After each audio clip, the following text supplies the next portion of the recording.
Saudara sekalian, kita akan melanjutkan kuliah kita berikutnya, yaitu kuliah tentang pola pikir sistem atau berpikir sistemik. Kita menginjak pada bab 2. Kalau minggu yang lalu, ada kuliah yang lalu, kita bicara mengenai pola pikir pragmatis, pola pikir substantif, pola pikir sektor, pola pikir tekstual, kontekstual. Dan diakhiri dengan berpikir sistem itu bagaimana, yang terdiri dari 3 hal, yaitu organismis, sintetis, sama integralistis. Nah, sekarang kita akan membicarakan mengenai bagaimana sih sebetulnya definisi sistem yang paling sederhana ke yang paling komplit. Yang paling sederhana seperti ini. Ya, definisi sederhana adalah bahwa sistem merupakan interaksi dari kumpulan elemen yang saling berhubungan satu sama lain. Dan elemen tersebut bisa berupa benda-benda yang saling berinteraksi, orang-orang yang saling berpikir melakukan sesuatu, atau konsep-konsep berpikiran yang saling berinteraksi satu dengan yang lain yang menghasilkan sesuatu juga. Ya, sangat sederhana. Kalau ada 2 elemen yang saling berinteraksi menghasilkan metabolisme materi, energi, sama informasi, itu udah sistem. Ya. Berinteraksi itu dari input, output, proses terus gitu. Kalau proses kan berhenti. Tapi kalau beberapa sistem dia akan berjalan terus. Ya kadang kuat, kadang lemah, tergantung energi yang berjalan yang ada di situ. Itu cukup sistem. Antara suami dan istri dalam suatu keluarga, selama suami istri itu berinteraksi, mengalirkan informasi kepada suaminya atau istrinya, kemudian mengalirkan materi ke suami istrinya, dan juga energi, dan mereka saling ada metabolisme itu, maka itu adalah sistem keluarga itu. Kalau ditambah lagi ada anak, ada orang tua, ada kemenakan, semakin kompleks ya. Ada orang kos di situ, ada pembantu, ada siapapun yang ikut di situ, semakin kompleks. Nah, bisa juga seseorang dalam keluarga itu tersisihkan dari keluarga itu selama dia tidak pernah mendapatkan informasi, dia tidak mendapatkan energi, dia tidak dapatkan materi, dia tersisih. Nah, supaya tidak ada keluarga yang tersisih dalam sistem itu, setiap elemen dalam sistem keluarga itu harus selalu mendapatkan informasi yang cukup proporsional, mendapatkan energi yang cukup proporsional, mendapatkan uang, ya, atau dia mendapatkan materi, makanan dan sebagainya. Ya, tapi sistem keluarga itu juga harus menghasilkan sesuatu biar loop antara materi, energi, informasi itu jalan. Tidak mungkin keluarga itu kemudian tidak mendapatkan apa-apa tapi bisa melepaskan informasi, energi, materi terus, kan nggak bisa, mesti habis. Nah, itulah sistem itu. Kemudian keluarga itu butuh environment, butuh lingkungan untuk menarik informasi dari lingkungan itu, untuk menarik uang atau energi dari lingkungan, untuk menarik bahan-bahan makanan dimasukkan dalam keluarga, kemudian diproduksi, dipakai. Nah, informasi dan materi energi itu juga keluar lagi ke lingkungan, digunakan untuk sekolah, energi atau uang tadi keluar sekolah, dia akan keluar ke lingkungan lagi kan, ya. Terus di sana dia akan, uang energi itu akan berputar di sana, nanti kembali lagi ke kita. Ya. Kemudian informasinya adalah diskusi dalam keluarga, keluar akan disampaikan anak-anak atau orang tua ke lingkungan, diserap oleh lingkungan, disampaikan pada yang lain, nanti akan kembali lagi ada informasi perkembangan masuk dari keluarga. Demikianlah sebetulnya sistem itu terbangun. Dan apapun itu bentuk sistem di dalam dunia ini. Seharusnya. Ciptaan manusia kadang-kadang hanya proses. Misalnya saudara membangun industri kecil. Saudara beli alat penggiling, saudara beli bensin untuk menggerakkan gilingan itu, saudara membeli materi, ya bahan-bahan untuk digiling itu material, saudara menciptakan tata cara, itu adalah informasi, tata cara menggerakkan, kemudian saudara taruh, semua bergerak. Yaitu ciptaan manusia tidak, ya dia berjalan aja setelah itu selesai, karena itu hanya proses. Menjadikan bahan mentah menjadi bahan jadi, setelah itu sudah.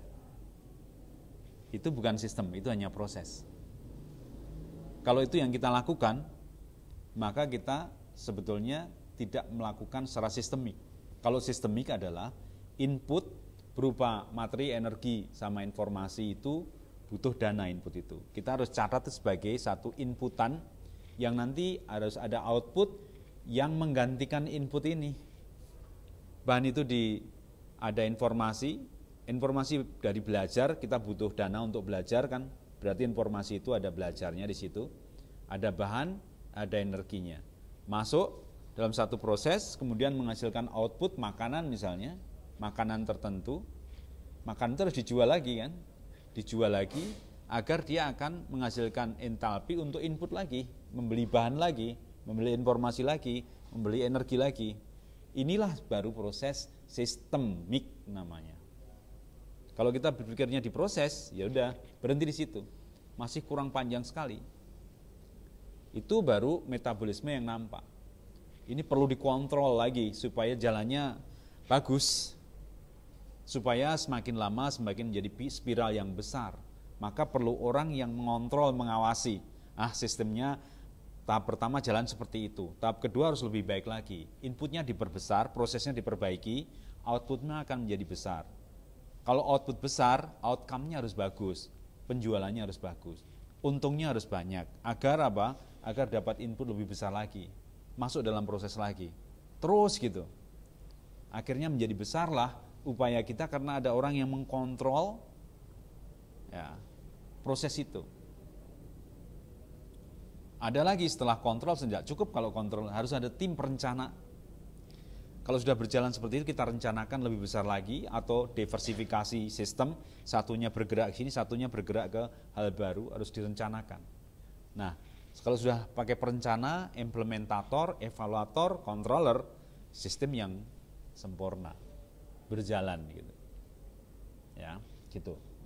Nah, sangat sederhana seperti ini. Udahlah, saya berkongsi dengan saudara, kita berkongsi yuk. Jualan buku misalnya. Oke, saya yang buat buku, Anda yang jualin. Jualin sama nyetak. Saya menulis, inputting. Jadi manuskrip, saya serahkan pada saudara. Itu input bagi saudara kan. Saya kan menunggu royalti nih.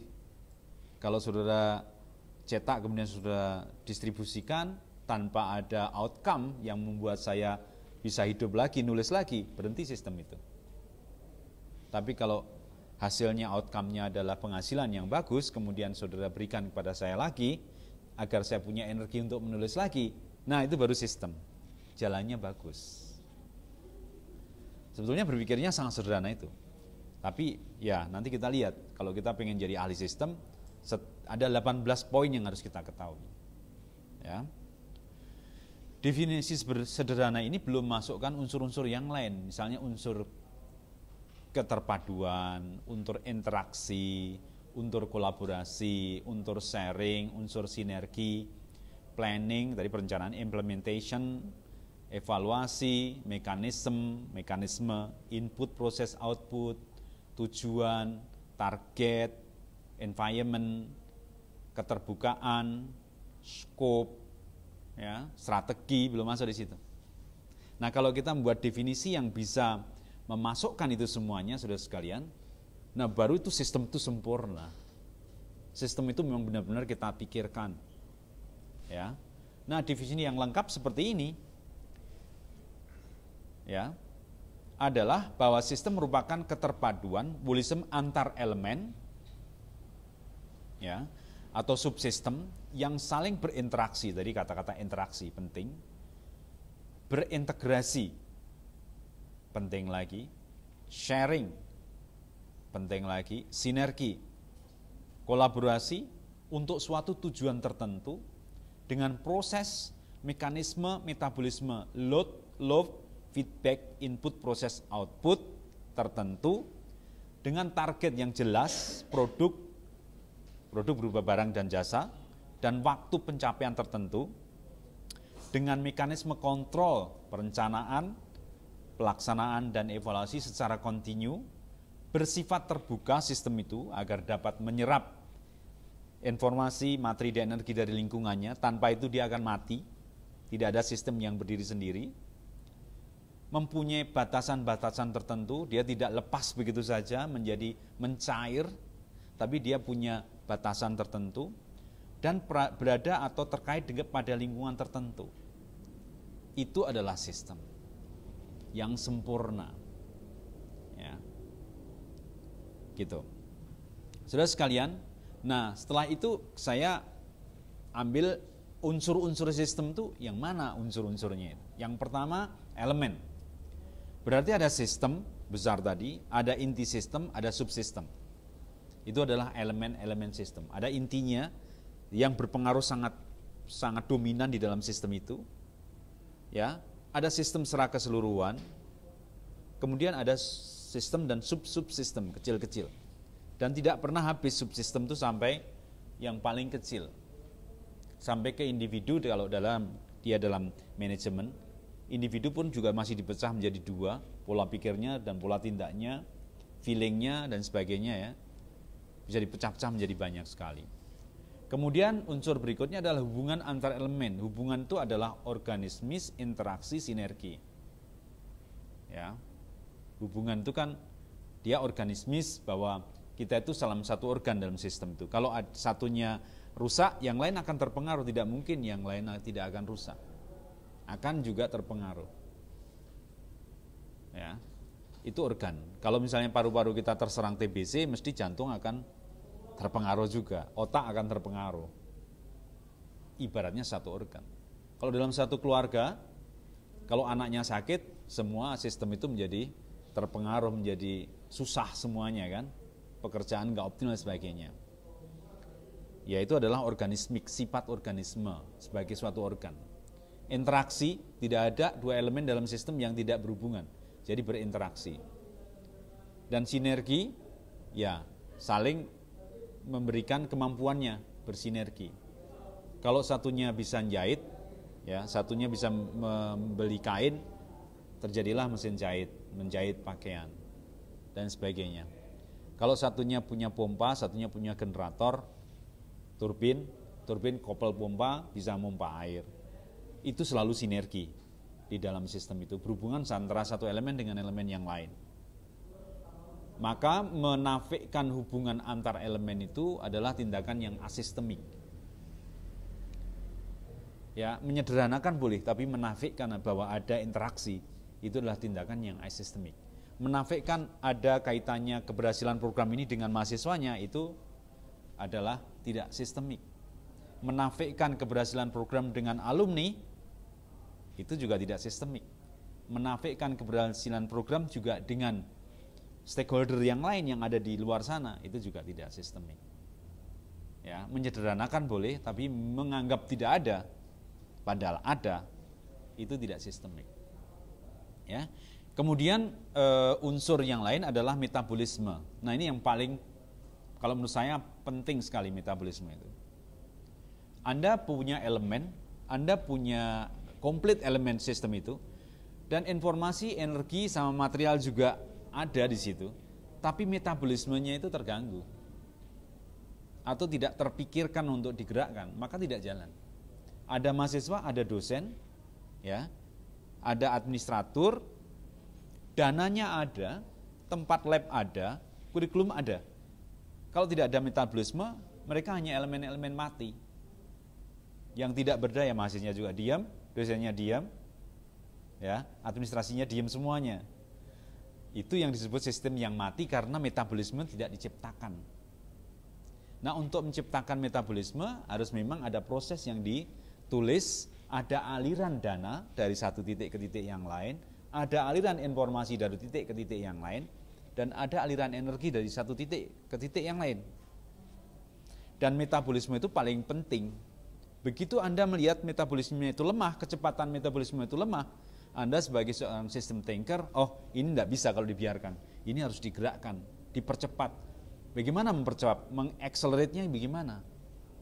Ya, mana yang bisa diakselerate sekarang? Oh, mungkin ini, satu elemen ini kurang tambahan orang gitu, ini obstacle ini, karena orangnya cuma 2, sedang input yang masuk ke situ itu terlalu banyak, sehingga pekerjaan di sini obstacle-nya tinggi sekali, malah justru dia yang menyebabkan lambatnya proses itu. Maka harus ditambah jadi 4 orang misalnya, agak lancar di situ. Nah, orang yang melihat itu adalah sistem thinker. Oh ini, itu. Seorang manajer yang baik adalah seorang yang berpikir sistem, yang selalu mengawasi metabolismenya gimana. Ya, metabolisme itu mekanismenya juga termasuk. Bisa juga sudah saudara perkuat itunya, elemen-elemennya diperkuat, tapi mekanismenya itu nggak jelas. Malah justru berbalik-balik gitu, muter-muter gitu. Ya, harusnya sudah sampai sana tapi muter ke sana, muter ke sana, muter ke sana, muter ke sana. Wah, ini nggak bisa, ini harus ada bypass gitu. Ya, bypass ini ke sana harusnya. Misalnya demikian. Betapa pentingnya metabolisme. Input, proses, output. Itu metabolisme. Tapi yang perlu lagi outcome setelah output sama outcome kadang-kadang hanya ditulis output. Tapi output itu ada outcome-nya, ada masuk di input lagi. Selama antara outcome sama input tidak ada hubungannya, itu proses. Dan itu tidak akan menghasilkan sistem. Ya. Selama alumni MTS ini tidak berkaitan dengan inputan mahasiswa baru, jangan harapkan itu akan terjadi suatu sistem. Semakin banyak alumni yang baik-baik, yang bisa menjelaskan pada calon-calon mahasiswa baru bahwa di sini baik, nah itu sudah menyebabkan terjadi aliran sistem. Inputnya masuk lagi, semakin banyak lagi. Ya, kan gitu. Tapi kalau alumninya don't take care about the input, ya udah, berarti tidak ada sistem yang kita bangun di situ. Ya. Kemudian yang berikutnya unsur sistem adalah tujuan atau visi. Saya sudah jelaskan beberapa kali di awal kuliah kita mengenai tujuan dan visi. Sistem tanpa tujuan, tanpa visi, ya sangat berat, tidak akan bisa bergerak. Institusi tanpa tujuan, tanpa visi yang kuat ya, maka jalannya itu nggak jelas. Akan dibawa kemana kita ini gitu. Negara tanpa visi juga akan demikian. Tanpa target, di situ nanti ada target, ada produk, ada waktu. Keluaran dari visi. Visi adalah sesuatu yang abstrak, yang intangible, tidak bisa dikalkulasi. Yang bisa dikalkulasi bahwa visi itu berhasil atau tidak, itu produk. Ya, produk itu muncul karena target. Target itu mesti ada waktunya, kapan. Tahun ini apa, tahun depan apa, tahun depannya apa, itu harus jelas, seret. Ya, itu adalah dalam sistem ada unsur tujuan atau visi, misi. Ya, di situ terkandung juga strategi, bagaimana mencapai produk yang baik itu. Nah, kemudian unsur yang lain adalah control. Control di sini sebetulnya yang mengontrol sistem itu jalan atau tidak. Sistem itu dibiarkan ya jalan, tapi jalannya pelan atau berhenti total karena mekanisme terputus. Kayak ada kejadian di Danau Bangkau di Kalimantan Tengah. Dulu danau itu ditumbuhi enceng gondok banyak sekali.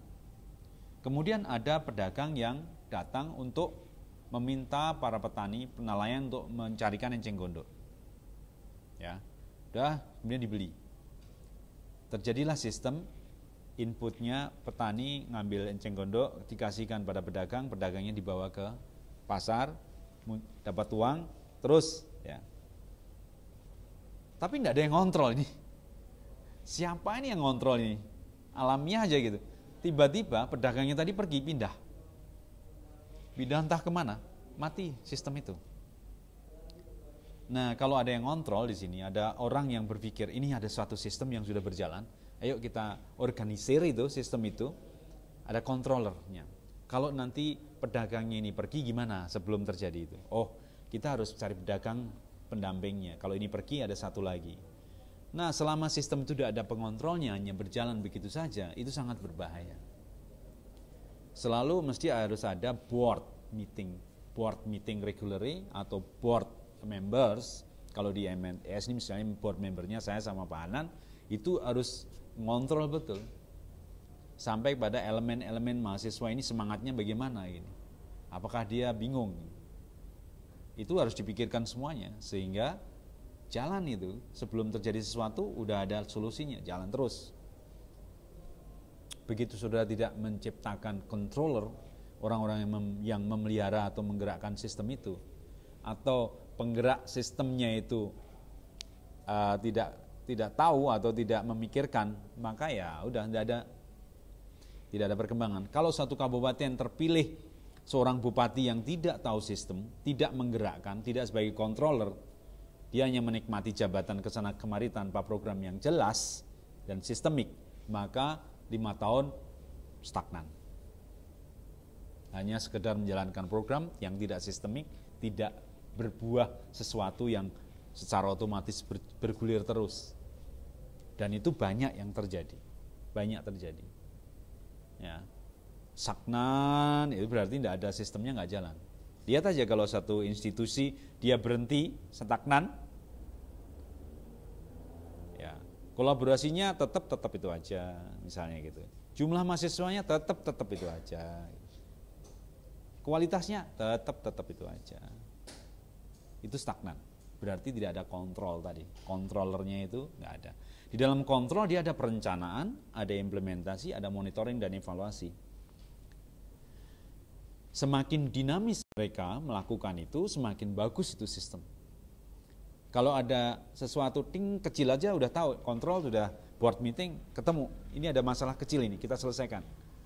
Jalan. Tanpa itu saudara sekalian, dia akan berhenti. Nah, sistem, bagaimana kalau ada pertanyaan, ekosistem itu gimana gitu ya? Ekosistem itu kan sistem. Sistem kait-mengkait antara biotik, abiotik di satu tempat tertentu. Apakah ada kontrolernya? Kontrolnya kalau ekosistem tanpa campur tangan manusia itu, elemen itu bisa kontrol sendiri. Yaitu kemenangan ciptaan Tuhan, itu kontrol ekosistem itu bisa kontrol sendiri. Cuman waktunya juga lama kan perjalanannya sampai evolusi kontrolnya itu. Misalnya, dalam satu wilayah terlalu banyak pemangsa gitu ya, pemangsa hewan, predator tingkat 1. Itu meledak, terjadi banyak pemangsa predator tingkat 1, pemangsanya banyak. Ya, maka predator pemakan tumbuh-tumbuhan, burung-burung itu ya akan habis dimakan oleh predator tingkat 1. Burung elang itu makan burung-burung gelatik, burung emprit gitu ya. Akhirnya jumlah burung itu menipis. Kalau jumlah burung menipis, ya nanti yang terjadi apa? Burung-burung elang pemakan predator tingkat 1 juga turun jumlahnya kan? Karena tidak ada mangsanya lagi. Terjadilah keseimbangan dia antara input sama output.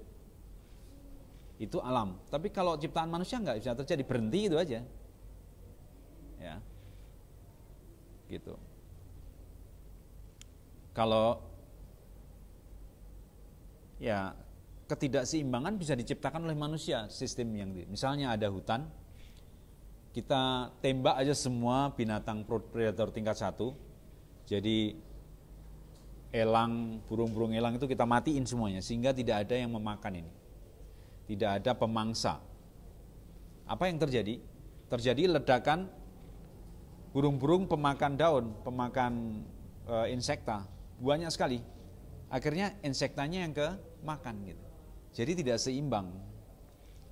Ya di dalam ekosistem itu kontrol itu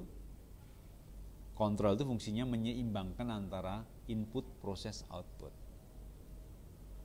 Boleh berkembang tapi seimbang. Tidak bisa inputnya dibesarkan, besar sekali inputnya, tapi prosesnya tetap, jumlah mesinnya tidak ditambah, orangnya tidak ditambah, jadi nggak bisa. Inefisiensi yang terjadi. Atau kita outputnya kita perbesar, jumlah produknya kita perbesar, tapi outcome-nya, penjualannya kita tidak pikirkan. Inefisiensi juga, banyak barang-barang yang busuk karena itu. Kontrol fungsinya adalah menyeimbangkan antara input, proses, output, outcome. Bisa seimbang itu tidak mesti sama kan? Keseimbangan itu ada banyak, ada 4 ya. keseimbangan yang seragam, lurus. Keseimbangan dinamis, dia gerak-gerak gini. Seimbang dalam satu garis. Keseimbangan yang lain yang dinamik, metastabil, dia bergerak ke atas, tapi tiba-tiba ada satu letupan-letupan. Itu juga seimbang. Seimbang tidak bisa diartikan selalu rata. Ya, penghasilan itu kan kadang-kadang kalau dalam industri kan kadang-kadang dapat banyak, tapi tetap aja pada garis itu kan. Nah, itu stagnan. Tapi kalau kadang-kadang sini masih dalam satu garis kemudian naik-naik terus, nah ini keseimbangan yang bagus juga, peningkatan tapi seimbang. Nah, dalam sistem kalau ada pengontrol yang bagus, maka itu gerakannya itu akan seimbang tapi naik. Spiralnya akan semakin besar, semakin besar, semakin besar. Hasilnya semakin tinggi, semakin tinggi, semakin tinggi. Gitu. Jadi kalau implementator apa ya, satu unit yang mengimplementasikan hasil rancangan, merancang satu sistem kemudian diimplementasikan dan dimonitor, dievaluasi. Tanpa ada evaluasi ya tidak jalan itu semuanya itu, karena orang tidak akan tahu bagaimana perbaikan yang dilakukan, kesalahannya di mana nggak tahu semuanya. Baru kalau sudah dimonitor, dievaluasi akan tahu. Nah, kadang-kadang saudara sekalian, kita itu meletakkan funding itu di perencanaan banyak, diimplementasi banyak, tapi di monitoring dan evaluasi itu sedikit sekali. Kesalahannya di situ. Harusnya proporsional. Evaluasi dan monitoring itu harus banyak juga agar bisa menghasilkan satu perencanaan berikutnya yang bagus. Perencanaan yang bagus itu sangat tergantung pada evaluasi dan monitoring yang bagus. So, di dalam perencanaan, implementasi, dan monitoring itu juga loop juga. Perencanaan menghasilkan input untuk diimplementasikan, implementasi menghasilkan output untuk dievaluasi, evaluasi menghasilkan input untuk perencanaan. Ya, itu juga sistem. Tidak ada sesuatu pun yang tidak sistem sebetulnya. Sistem juga di situ di dalam perencanaan itu. Nah, nanti kalau saudara bicara mengenai tesis itu sistem. Sistem pengembangan ilmu. Kenapa adanya tesis? Itu sistem pengembangan ilmu untuk mendapatkan sesuatu output berupa perubahan mindset, perubahan pola pikir, sumbangan keilmuan kepada masyarakat, pada lingkungan. Lingkungan memanfaatkan hasilnya yang saudara dapatkan, dia akan meng-create efisiensi, mengembalikan untuk dana lagi, tesis lagi. Terus itu adalah sistemik juga. Ya. Kalau di filosofi dari pemikiran, dipikirkan, dilaksanakan. Makanya kalau program sistem, teknik sistem tanpa membuat sesuatu implementasi, itu nggak bisa kita pertanggungjawabkan. Dari mana itu? Kita evaluasi apa?